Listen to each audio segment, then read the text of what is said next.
Hello dear students, once again आप सभी का वेलकम है। इस क्लास में हम क्लास 12 का केमिस्ट्री पढ़ रहे हैं और आज हम केमिस्ट्री का एक नया चैप्टर स्टार्ट करने जा रहे हैं जिसका नाम है इलेक्ट्रोकेमिस्ट्री। ठीक है, तो ये चैप्टर का नाम है इलेक्ट्रोकेमिस्ट्री। अब इसमें हम पढ़ने क्या वाले हैं तो एक बार आप समझ लीजिए। देखिए, जो चैप्टर के नाम में ही इसका जो है आंसर छिपा हुआ है। जो चैप्टर का नाम है इलेक्ट्रो एंड केमिस्ट्री, दो वर्ड से मिलकर बना है। ठीक है, इलेक्ट्रो और केमिस्ट्री दो वर्ड से मिलकर चैप्टर का नाम है इलेक्ट्रोकेमिस्ट्री। इलेक्ट्रो का यहां मतलब होगा समथिंग रिलेटेड टू इलेक्ट्रिसिटी, तो यहां हम लिखेंगे इलेक्ट्रिसिटी। और इलेक्ट्रिसिटी से जो हमें मिलती है इलेक्ट्रिकल एनर्जी, तो electro is related to electrical energy. ठीक है, एंड केमिस्ट्री मींस केमिकल, और यहां पे हमें केमिकल से मतलब है केमिकल एनर्जी।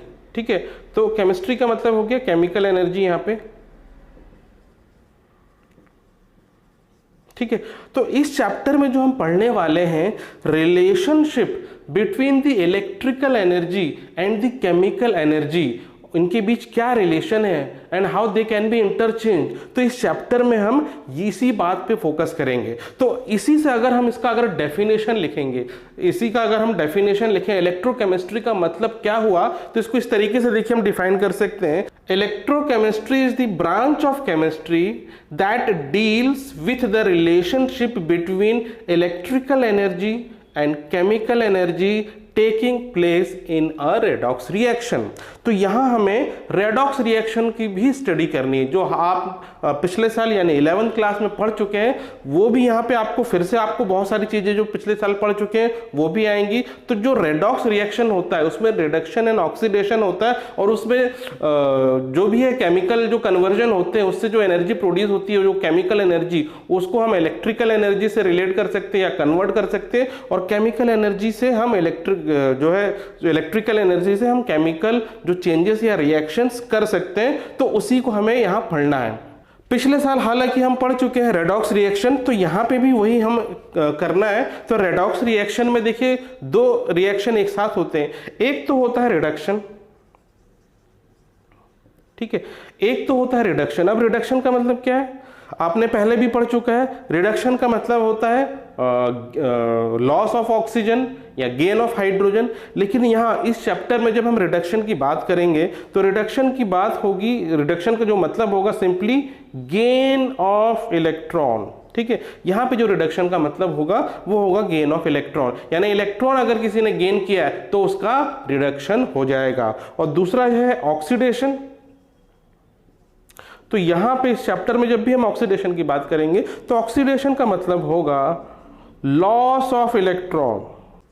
ठीक है, तो रिडक्शन क्या होगा gain of electron, and oxidation क्या होगा लॉस ऑफ इलेक्ट्रॉन। तो इसी बातों को ध्यान में रखते हुए ही इस चैप्टर को हम आगे प्रोसीड करेंगे। अब यहां देखिए हम इलेक्ट्रोकेमिस्ट्री चैप्टर को ब्रॉडली 3 पार्ट्स में डिवाइड करते हैं। पहला पार्ट है इलेक्ट्रोलाइटिक सेल, दूसरा पार्ट है गैल्वेनिक सेल, एंड तीसरा पार्ट है conductance of a cell. Electrolytic cell में हम वो सेल की स्टडी करते हैं जो कि इलेक्ट्रिकल एनर्जी को केमिकल एनर्जी में कन्वर्ट करता है। ठीक है, तो यहां पे हम इलेक्ट्रिकल एनर्जी देंगे इनपुट में, और आउटपुट में क्या मिलेगा, कुछ केमिकल चेंज होगा जो हम चाहते हैं। ठीक है, गैल्वेनिक सेल ऐसा सेल होता है जिसमें आपको केमिकल एनर्जी का कन्वर्जन होता है इलेक्ट्रिकल एनर्जी में, यानी यहां पे कुछ रिएक्शंस होंगे और उस रिएक्शन से आपको इलेक्ट्रिकल एनर्जी मिलेगी। तो बहुत सी जगह हो सकता है आपने देखा भी होगा, ये जो सेल है ये ड्राई सेल भी होता है, ये लिक्विड सेल भी होता है, जिससे आपको इलेक्ट्रिसिटी मिलती है। कई जगह सेल का यूज होता है, बैटरी का यूज होता है, जहां पे करंट नहीं मिलता है हम ऐसे गैल्वेनिक सेल का यूज करते हैं करंट प्रोड्यूस करने के लिए। तो इसमें हम ये पढ़ने वाले कंडक्टेंस ऑफ ए सेल में हम यहाँ पे वेरियस जो है फैक्टर जो कंडक्टेंस को इफेक्ट करते हैं, उसकी कंडक्टिविटी किसी सेल की कम होती ज्यादा होती किस फैक्टर पर डिपेंड करती है, क्या वेरिएशन होता है, वो यहां पे हम पढ़ेंगे। तो एक एक करके हम पढ़ेंगे सारी चीजों को। तो सबसे पहले हम स्टार्ट करते हैं इलेक्ट्रोलाइटिक सेल। तो सबसे पहले लिखिए हेडिंग इलेक्ट्रोलाइटिक सेल। अब इसकी जो डेफिनेशन है पहले आप लिख लीजिए, it converts electrical energy into chemical energy simply. ठीक है, it converts electrical energy into chemical energy, यही इसकी डेफिनेशन है। अब इसको समझने के लिए देखिए हम क्या करते हैं, इसको हम एक डायग्राम से समझेंगे। डायग्राम बनाने से पहले मैं बता दूं, इसमें 3 मेजर कंपोनेंट होते हैं। एक होता है इलेक्ट्रोड, दूसरा होता है इलेक्ट्रोलाइट और तीसरा होता है मीडियम। और वो क्या होता है तो हम उसको एक डायग्राम से समझेंगे। तो देखिए ये है एक डायग्राम है इलेक्ट्रोलाइटिक सेल का। अब इसमें क्या क्या है आप इसको पहले समझ लीजिए। ये देखिए यहाँ पे एक कंटेनर है, ठीक है। इस कंटेनर के अंदर एक लिक्विड भरा है और ये जो लिक्विड है ये लिक्विड कहलाता है इलेक्ट्रोलाइट, ठीक है। तो ये जो लिक्विड है ये इलेक्ट्रोलाइट है। अब इलेक्ट्रोलाइट क्या होता है, ये एक इलेक्ट्रोवैलेंट कंपाउंड होता है इसमें, यानी आयनिक कंपाउंड इसमें होता है जो आयंस में डिसोसिएट हो जाता है। तो यहाँ पे होगा एक इलेक्ट्रोलाइट। यहाँ पे देखिए ये जो ये है इसमें डिप है, ये 2 रॉड है, ये मेटल की रॉड है और इसको ही हम कहते हैं इलेक्ट्रोड्स, ठीक है। तो ये दोनों सेम मेटल के भी हो सकते हैं, अलग अलग मेटल के भी हो सकते हैं, डिपेंडिंग अपॉन योर रिक्वायरमेंट, ठीक है। अब यहाँ पे देखिए इस दोनों रॉड में हमने एक वायर लगा दी है और वायर में को एक बैटरी से कनेक्ट कर दिया है, ठीक है। तो ये जो बैटरी है ये इसका पॉजिटिव टर्मिनल है, ये नेगेटिव टर्मिनल है। तो जो positive terminal of the battery जिस इलेक्ट्रोड से कनेक्ट होती है वो कहलाता है एनोड। इसको आप अच्छे से ध्यान में रखना, जो पॉजिटिव टर्मिनल से कनेक्ट होगा इलेक्ट्रोड वो कहलाता है एनोड और जो नेगेटिव टर्मिनल से कनेक्ट होता है वो कहलाता है कैथोड। आया समझ में? तो ये तो हुआ इलेक्ट्रोड जो कि एनोड और कैथोड होते हैं। इसके अलावा इलेक्ट्रोलाइट के साथ यहाँ पे क्या मीडियम क्या हो सकता है, वाटर हो सकता है। जब इलेक्ट्रोलाइट के साथ वाटर होगा मीडियम तो हम इसको कहेंगे एक्वस मीडियम। या कभी कभी ऐसा हो सकता है कि जो इलेक्ट्रोलाइट है प्योर इलेक्ट्रोलाइट है, फॉर एग्जांपल अगर कोई सॉलिड इलेक्ट्रोलाइट ले, हम NaCl लें, NaCl क्या है, एक इलेक्ट्रोलाइट की तरह बिहेव करता है जब वो मोल्टन फॉर्म में होता है। सॉलिड फॉर्म में तो वो इलेक्ट्रोलाइट की तरह बिहेव नहीं करता, तो वो मोल्टन फॉर्म में होगा तब वो करेगा बिहेव। तो या तो मोल्टन फॉर्म में होगा या एक्वस के फॉर्म में होगा जब वाटर होगा सॉल्यूशन में। अब मान लेते हैं हम कि यहां जो इलेक्ट्रोलाइट है यहाँ पे सोडियम क्लोराइड है NaCl। तो NaCl यदि इस इलेक्ट्रोलाइट में होगा तो क्या होगा, ये NaCl जो है आयंस में डिसोसिएट हो जाएंगे। तो यहाँ पे आपको 2 तरह के आयन मिलेंगे, ठीक है। तो यहाँ पे मान लेते हैं आपको मिलेगा Na+ आयन, ठीक है, और दूसरा मिलेगा Cl- आयन, ठीक है। यानी ये जो है कैटायन है और ये एनायन है, तो आप कैटायन और एनायन मिलेगा आपको। तो मान लीजिए ये NaCl का हमने एग्जांपल लेके यहाँ पे किया है। तो देखिए ये जो एनायन है, आयन और कैटायन और एनायन ये क्या होंगे, अब अट्रैक्ट होंगे इलेक्ट्रोड की तरफ। अब कौन सा किधर अट्रैक्ट होगा ये डिपेंड करेगा चार्ज के ऊपर। देखिए Na के ऊपर प्लस चार्ज है तो ये किधर अट्रैक्ट होगा, किस तरफ जाएगा, ये नेगेटिव चार्ज की तरफ जाएगा। अब कैथोड और एनोड में से किसके ऊपर नेगेटिव चार्ज है, देखिए जो कैथोड है ये negative terminal of the cell से कनेक्ट है, तो इसका मतलब है इसके ऊपर पूरे रॉड में नेगेटिव चार्ज है। तो इस वजह से ये जो Na+ है ये किधर जाएगा, ये यहाँ पे जाएगा कैथोड की तरफ। अब क्योंकि यहाँ पे एक्स्ट्रा नेगेटिव चार्ज है यानी इलेक्ट्रॉन है इसके ऊपर, तो ये क्या करेगा, Na यहाँ कैथोड में जाके इलेक्ट्रॉन ले लेगा उससे और अपने आप को न्यूट्रलाइज करने की कोशिश करेगा। जब ये इलेक्ट्रॉन लेगा तो गेनिंग ऑफ इलेक्ट्रॉन क्या होता है, रिडक्शन होता है।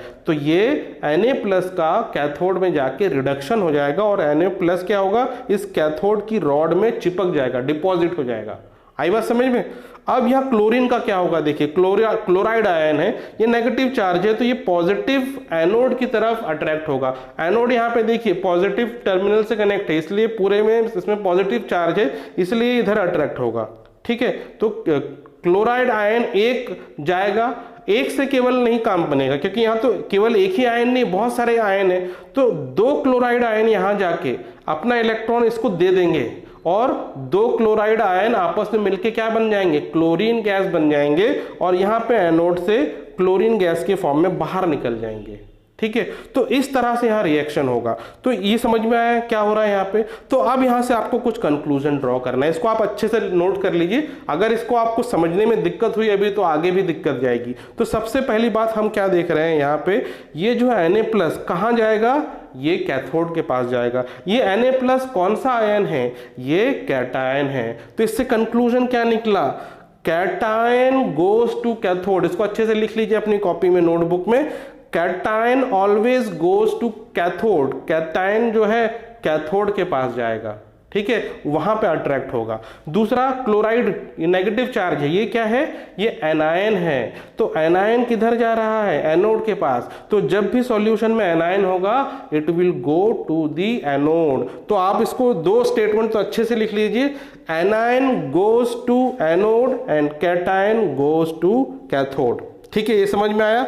अब देखिए, अब ये जो है कैटायन जब कैथोड पे गया तो इसका तो हो गया रिडक्शन, और जब क्लोरीन एनोड पे गया तो इसने अपने क्या किया, इलेक्ट्रॉन को डोनेट कर दिया, इसने अपने इलेक्ट्रॉन को लूज कर दिया। तो लूजिंग ऑफ इलेक्ट्रॉन क्या होता है, लूजिंग ऑफ इलेक्ट्रॉन ऑक्सीडेशन होता है। तो इसका मतलब क्या होगा, इसको भी नोट कर लीजिए, एनोड में होगा ऑक्सीडेशन और कैथोड में होगा रिडक्शन। हमेशा एनोड में होगा ऑक्सीडेशन एंड कैथोड में होगा रिडक्शन। तो इसको आप लिख लीजिए, reduction takes place at cathode and oxidation takes place at anode. ठीक है, ये बात एकदम आप क्लियर रखिए। सबसे ज्यादा कंफ्यूजन इसी में होता है, कहाँ ऑक्सीडेशन हुआ, कहाँ रिडक्शन हुआ, कैटायन किधर गया, एनायन किधर गया, हमेशा कंफ्यूजन होता है ज्यादातर स्टूडेंट्स को। ठीक है, तो ये समझ में आया अब आपको। अब इसके बाद आपको लिखना होता है रिएक्शन। इसमें रिएक्शंस हुए ना, रेडॉक्स रिएक्शन हुआ, यहाँ ऑक्सीडेशन भी हुआ, रिडक्शन भी हुआ। अब इसको लिखेंगे कैसे आप, तो ये बात ध्यान रखिए, हमेशा आप पहले एनोड रिएक्शन लिखेंगे। यहाँ आपको हाफ हाफ रिएक्शन लिखना है, फिर दोनों को हम कंबाइन करते हैं, जैसे आपने 11th में किया था ना, वैसे ही करना है आपको।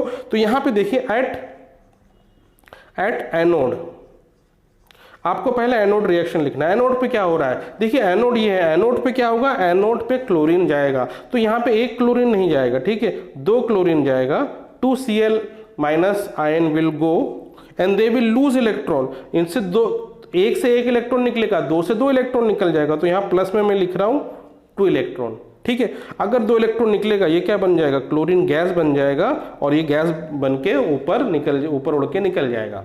ठीक है, तो ये हुआ एनोड का रिएक्शन। अब हम लिखेंगे कैथोड का रिएक्शन।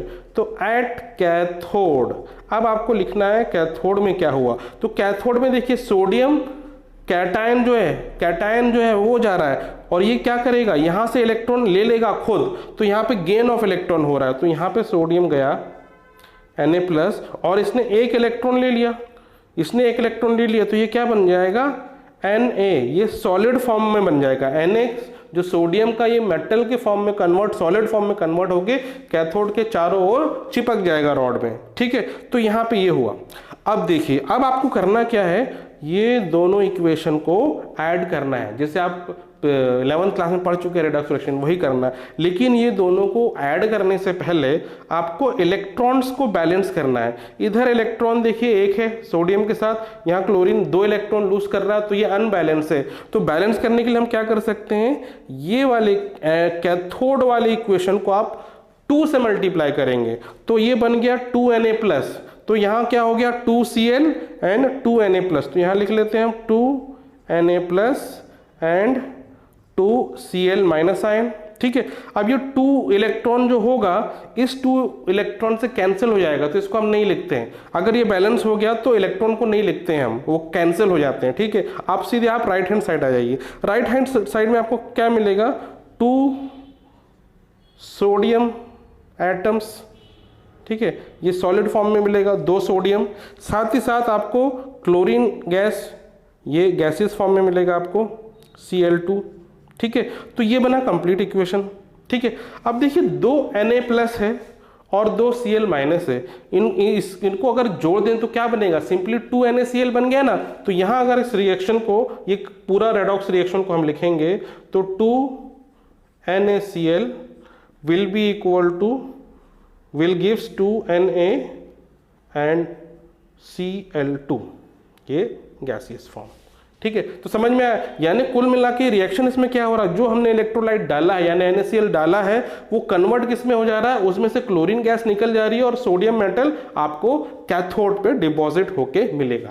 तो इस तरीके से आपको किसी भी इलेक्ट्रोलाइटिक सेल को जब आपको स्टडी करना होगा तो आप उसका फिगर बनाएं। अगर आप फिगर बनाना वैसे जरूरी नहीं, आप अपने पर अंडरस्टैंडिंग के लिए बना सकते हैं या रफ में भी बना लें। मेन है आपको समझना कि इसमें कौन से आयन्स इन्वॉल्व है, कहाँ ऑक्सीडेशन हो रहा है, कहाँ रिडक्शन हो रहा है, एनोड में क्या रिएक्शन हो रहा है, कैथोड में क्या रिएक्शन हो रहा है, फिर उनको टोटल करके आपको लिख देना है। फिर आपको बताना है कि प्रोडक्ट क्या मिला, इस पूरे रिएक्शन में हमको प्रोडक्ट क्या मिल रहा है। हमको मिल रहा है सोडियम जो कि कैथोड में मिल रहा है और क्लोरीन गैस जो मिल रहा है एनोड में।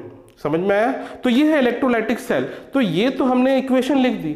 अब इसका हम देखेंगे रिप्रेजेंटेशन, जब क्योंकि बहुत सारे जब आपको क्वेश्चंस आएंगे तो पूरा ये बना के आपको दिखाना थोड़ी है, शॉर्ट में हम दिखा दें इसको रिप्रेजेंट करने का तरीका कि इसमें क्या क्या है, कौन से इलेक्ट्रोड है, कौन सा इलेक्ट्रोलाइट है और एंड प्रोडक्ट क्या मिल रहा है। तो आप एक ही लाइन में लिख के बता सकते हैं, उसको कहते हैं सेल रिप्रेजेंटेशन।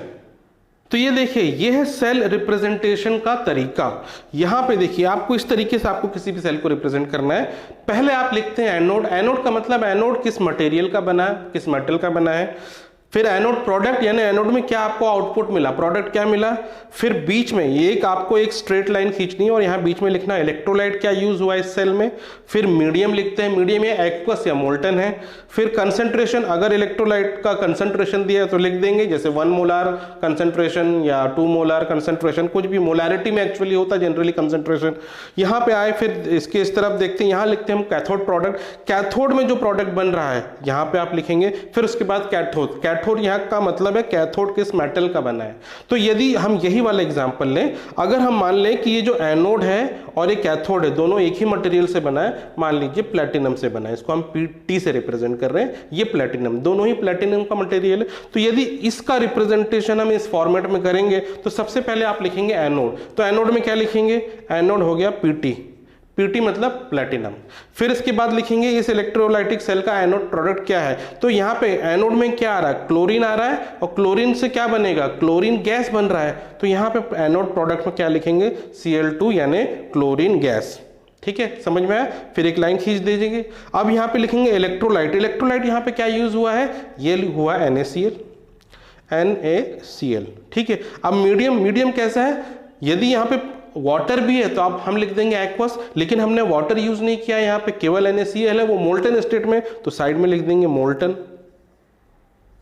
ठीक है, तो NaCl है मोल्टन स्टेट में। फिर उसके बाद कंसंट्रेशन, अगर कंसंट्रेशन दिया है, जैसे मान लो 0.1 मोलर लिख देता हूं मैं, अगर कंसंट्रेशन आपको दिया है तो आप कंसंट्रेशन यहां ऐसे लिख देंगे। फिर इसके बाद यहां आ जाएंगे कैथोड प्रोडक्ट। कैथोड में देखिए Na+ आ रहा है, तो Na+ यहाँ इलेक्ट्रॉन लेके क्या बन जाएगा, Na मेटल में कन्वर्ट हो जाएगा, Na सोडियम एटम में कन्वर्ट हो जाएगा। तो यहाँ आपको मिलेगा Na, ये सॉलिड फॉर्म में मिलेगा।